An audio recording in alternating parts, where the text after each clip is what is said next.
Olá, eu sou o Wellington Ribeiro e nesse vídeo eu vou explicar os 9 princípios da minha empresa contábil. Princípio número 1, utilizar ferramentas e protocolos para formatar a execução do trabalho. O que eu estou querendo dizer com isso, pessoal? Quando eu falo aqui executar, deixa eu marcar aqui. Utilizar ferramentas e protocolo para formatar a execução do trabalho. O que eu percebi lá no início, quando eu comecei, o que eu precisava fazer para não ter problemas no cumprimento das exigências. Eu tinha muito medo de errar, muito medo de esquecer alguma obrigação, e aí eu precisei criar mecanismos, ferramentas para que isso não viesse a acontecer. E o que eu fiz? Primeiro eu percebi que era preciso criar um processo para cumprir as obrigações acessórias. Essas obrigações elas se repetem mensalmente, é como se fosse uma fábrica, que ao fabricar uma peça, ela passa por alguns processos. E quando a gente passa por alguns processos para criar uma peça, na linha de produção, esse processo para criar a próxima peça se repete. É como se fosse uma engrenagem de uma grande indústria. Então, ela fabrica, vamos supor, uma indústria de carro. Então, ela fabrica lá o carro, ela passa por aquele processo, só que quando ela vai fazer o próximo carro, o processo se repete. E eu identifiquei isso lá no início, quando eu comecei na minha carreira contábil, e eu precisei criar uma ferramenta para que não só eu, mas que todo o pessoal da minha equipe tivesse acesso e tivesse fácil entendimento do que deveria ser feito e até quando poderia ser feito. O nome dessa ferramenta chama-se checklist. Então, a gente tem o checklist para cumprimento do meu princípio número 1. Então, assim, para cumprimento do princípio número 1, vamos dar um ok aqui, foi a criação do checklist. Depois eu tenho o princípio número 2, criamos a cultura de ok cometer erros, porém é inaceitável não aprender com eles. Pessoal, sobre esse princípio número 2 aqui, deixa eu grifar aqui. O que eu quero dizer em ok cometer erros, é inaceitável não aprender com eles? Certa vez, ao dar entrada num processo de abertura de empresa, esse processo caiu em exigência. E aí, cara, o meu cliente ele ficou transtornado porque ele queria aquela empresa o mais rápido possível. Com a situação da exigência, o processo ele demorou um pouco mais do que o normal para ficar pronto. E aí o meu cliente ele ficou um pouco chateado comigo. Só que, o que acontece? Eu não me abati com aquela situação da exigência, do erro que estava acontecendo naquele processo. Eu só precisava aprender com aquele erro, com aquela exigência, para que no próximo processo igual àquele eu não viesse mais a cometer aquele erro. Então, assim, ok cometer erro, mas eu não aceito mais cometer aquele erro no próximo processo. Então, a gente anotou o erro, fez lá o nosso livro de ocorrência dos erros que a gente cometeu naquele processo e também a gente teve todo o cuidado para que no próximo processo igual a gente não tivesse mais aquele problema com aquele mesmo erro. Isso a gente vem utilizando. Uma vez, ao fazer um processo de homologação, hoje a gente não tem mais essa obrigatoriedade de cumprimento de homologações nas rescisões de contrato de trabalho. Só que, há um tempo atrás, era obrigatório você fazer homologação nas rescisões, tanto no Ministério do Trabalho ou no sindicato. Uma vez eu fui fazer uma homologação no Ministério do Trabalho e quando eu fui apresentar os documentos para a minha examinadora, para a examinadora do Ministério do Trabalho, o que aconteceu? Eu tinha lá o checklist das obrigações acessórias que eu deveria levar lá, das obrigações, do relatório, dos documentos que eu deveria levar para o cumprimento da homologação. Só que no meu processo lá da minha ferramenta, existia a palavra lá, extrato do FGTS. Só que eu não fui específico o suficiente para colocar extrato do FGTS específico para fins rescisórios. E o que aconteceu? Anteriormente, já havia feito algumas homologações e o pessoal que examinou o processo aceitou os extratos anteriores. E aí foi no próximo extrato, como eu não tinha a experiência, estava iniciando naquele processo de homologação, o que aconteceu? Eu levei o mesmo extrato. Só que eu caí na mão de um examinador que fez o papel dele, que deveria ser examinar toda a documentação e eu deveria apresentar ela de forma correta. Eu não apresentei o extrato para fins rescisórios. Não era específico para aquele fim. E o que aconteceu? O examinador não aceitou o meu extrato e, consequentemente, não efetuou a homologação. De verdade, cara, no olho daquele funcionário que estava doido para me matar, acho que ele queria me dar um tiro se ele pudesse, se ele tivesse uma arma ali naquele momento, ele me mataria. Ele queria me bater. Cara, quando a examinadora falou que não iria fazer a homologação. E ali eu passei pelo meu primeiro processo de conflito dentro da minha organização contábil, dentro do meu momento ali como empreendedor. Eu tinha que resolver aquela situação ali o mais rápido possível. E eu voltei lá, conversei com a examinadora, né? E pedi para ela se existisse a possibilidade de eu retornar até o escritório, imprimir lá o extrato que era para fins rescisórios e voltar. Ela poderia até me atender, me deixar lá para o último, eu ficaria esperando lá, mas que se ela permitisse isso, eu falei que meu escritório era próximo ali, o local onde eu estava fazendo a homologação, que se ela aceitasse eu faria isso o mais breve possível. E ela aceitou. E ali, cara, eu aprendi mais uma coisa, que eu deveria resolver a questão na hora ali, bem rápido. Então, assim, eu consegui resolver aquela questão, aprendi com o erro. E aí, o que aconteceu? Na próxima homologação que eu fui fazer naquele local, eu sabia que eu não poderia esquecer do quê? Do extrato para fins rescisórios, específico para fins rescisórios. Não bastava eu levar o extrato do FGTS, eu deveria levar o extrato específico para fins rescisórios. E ali eu aprendi muito com aquele erro, cara. Depois daquilo ali, eu sempre fui muito cuidadoso nos processos de homologações e nunca mais eu precisei voltar em uma questão de homologação. Então, esse aí foi o nosso princípio número 2.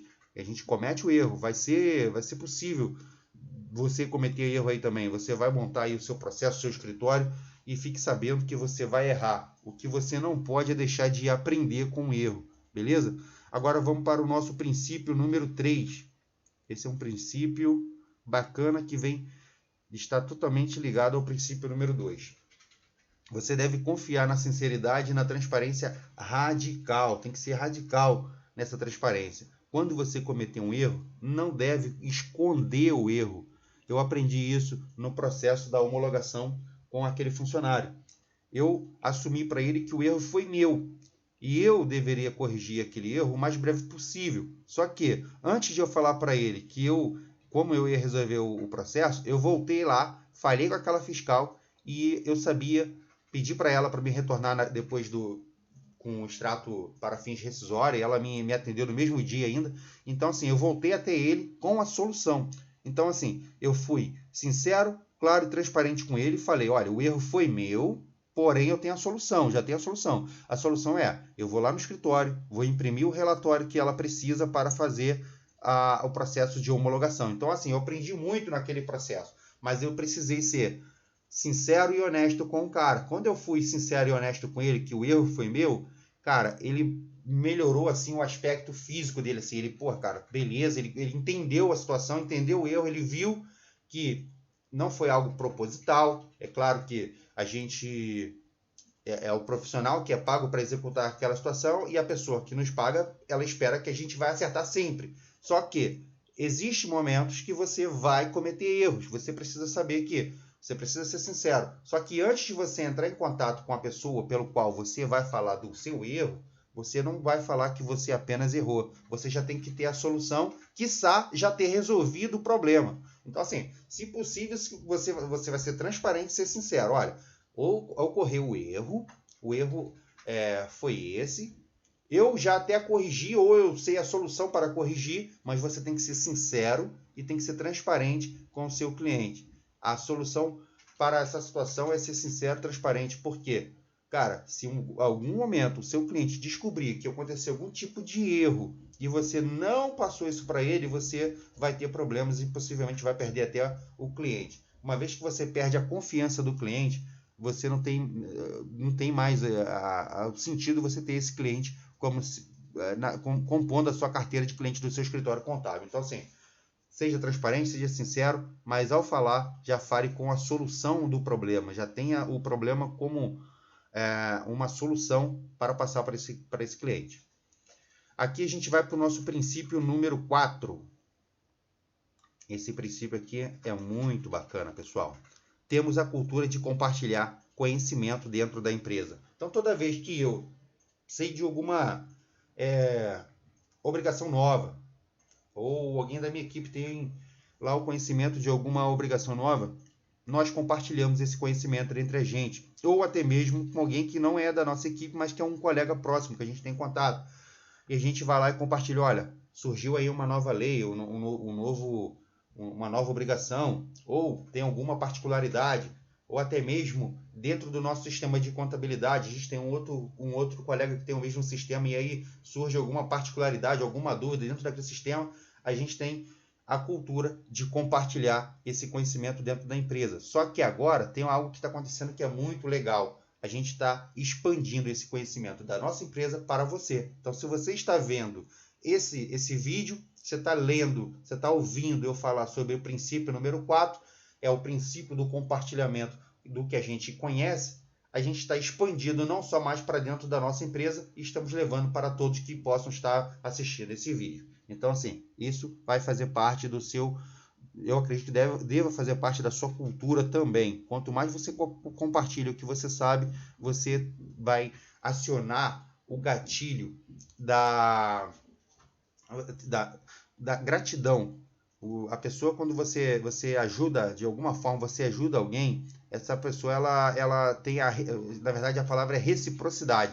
Ela vai se sentir na obrigação de também lhe ajudar. Então, quando você tem alguma coisa que você conheceu de novo dentro da legislação, você passa para algum colega, aquele colega, quando ele descobre algo novo também, ele automaticamente, poxa, cara, aquele cara me ajudou lá com aquela coisa nova que surgiu, aquele sistema novo, ou aquela obrigação nova, e agora eu estou sabendo de algo novo, vou passar para ele também. Às vezes o colega já te passa algo que você já sabe, às vezes você passa algo que o colega já sabe, mas é sempre bom você compartilhar. Às vezes você já sabe, mas o colega tem um entendimento diferente do seu. Às vezes ele leu, ele entendeu a legislação de um modo diferente do seu. E aí é legal na hora de vocês unificar as ideias e chegar num consenso que possa ser o correto. Às vezes você tem uma visão e a pessoa discorda de você. Quando você tem a clareza sobre como deve agir nessa situação, você não discorda, não vai bater de frente quando um cliente ou um colega discorda de você. O que você vai fazer? Você vai descobrir por que ele pensa daquela forma diferente de você. Valeu? Então vamos agora para o próximo princípio. Precisamos ter certeza de que fomos compreendidos por nossos clientes, por nossos colaboradores, por nossos colegas, por todos que fazem parte do nosso negócio. Então, assim, quando eu envio um e-mail ou comunico verbalmente um cliente, alguém da nossa equipe, eu preciso ter a certeza que a pessoa está recebendo essa comunicação, essa mensagem, de forma que ela entenda. Eu tenho que ser muito específico, ela tem que entender, e eu não posso dar as chances de ela interpretar diferente do que deve ser. Às vezes, o que parece ser claro para mim, não vai ser claro para uma outra pessoa. Então, assim, às vezes eu tenho ali a noção, pô, cara, aquele negócio está muito claro para mim, mas eu não posso ser radical ao ponto de achar que para todo mundo vai ser claro. E não tem nada de errado com a outra pessoa se ela não entender. O que está de errado é, de repente, com o modo que eu utilizei para explicar para ela. Então, assim, eu tenho que ser mais claro possível para que ela possa entender. Às vezes, o modo como a gente fala influencia como a pessoa vai entender e vai aceitar ali a informação. Então, assim, a gente precisa ser muito claro, tem que ter muita firmeza e muita clareza, tem que ser muito claro, muito específico no que fala, para que não tenha problemas de dupla interpretação, beleza? Agora a gente vai falar um pouco sobre o nosso princípio número 6. Não deixamos conflitos importantes sem solução nem cair no esquecimento. Então, toda vez que houver algum conflito importante na nossa empresa, que a gente precisa resolver, por mais duro que seja, às vezes você cometeu um erro grande ali e você precisa resolver, cara. Não adianta deixar para depois. Eu sei que hoje não temos mais a obrigação de fazer a homologação, mas eu aprendi muito naquele processo da homologação. Quando eu consegui resolver aquela questão naquele dia mesmo, naquele momento, aquele funcionário que estava querendo me bater, ele sabe, depois que eu resolvi, ele me agradeceu. Ele, pô, viu que a honestidade, eu mostrei para ele que eu estava sendo correto, estava sendo honesto, e que o erro não foi proposital, foi um erro de um ser humano que aprendeu com aquele erro, e depois daquilo eu nunca mais esqueci de levar o extrato para fins rescisórios. Então, assim, depois de 8 anos como empresário contábil, logicamente eu tive outros conflitos importantes na minha empresa. Só que eu aprendi com cada um deles e aprendo com os erros que eu ainda cometo. Só que eu preciso criar mecanismo para que esses erros eles não voltem a ocorrer, não voltem a acontecer. De verdade, aquele funcionário, quando ele recebeu a notícia daquela examinadora que ela não iria mais fazer a homologação, acho que ele estava precisando da grana do FGTS e aí demorar mais. Cara, aquele cara, eu vi nos olhos dele a vontade de ele me matar. Só que eu também precisava ser firme e precisava ter a solução para aquele problema ali rápido. Eu precisava solucionar aquilo o mais rápido possível. Porque aquele cara, ele ia ligar para o primeiro passo que ele ia fazer era ligar para o meu cliente. Ele ligando para o meu cliente, ele reclamar do meu serviço. O meu cliente recebendo uma reclamação do meu serviço, automaticamente ia ficar insatisfeito comigo e possivelmente poderia procurar um outro profissional da contabilidade. A gente solucionou aquela questão. Falamos, esse episódio a gente comunicamos o nosso cliente do que ocorreu, que a homologação demorou um pouco mais porque precisou voltar, retornar ao escritório, imprimir um relatório que não estava ali naquele momento. A gente fez isso e resolvemos a solução para o nosso cliente. Agora a gente vai falar um pouco sobre o meu princípio número 7. Fazer o que se propôs a fazer. Eu vou falar um pouco o que eu quero dizer sobre esse princípio. Às vezes, a gente inventa algum tipo de desculpa para não cumprir com a obrigação que a gente se propôs a fazer. Então, assim, sendo bem específico, hoje, se um cliente, eu estou ali numa sexta-feira, final mas eu tenho um cliente que ele precisa de um relatório, ele precisa de um relatório, ou precisa de alguma informação minha na segunda-feira. E aí ele fala para mim, Wellington, eu preciso na segunda-feira até o meio-dia. E, assim, claro, se eu conseguir fazer, se for algo viável, se for algo possível, também não vou prometer algo impossível, mas se for algo que eu consiga entregar, cara, de verdade, se meu cliente precisa daquele relatório na segunda-feira, ele vai ter o relatório na segunda-feira. E se ele precisa antes de meio-dia, ele vai ter antes do meio-dia. E, assim, eu não posso usar a desculpa, eu não te entreguei porque a minha internet estava ruim. Cara, se a internet está ruim, eu pego o processo e levo para casa. Eu levo para uma lan house, para um café, eu vou para o shopping, enfim. Eu dou um jeito de entregar o relatório.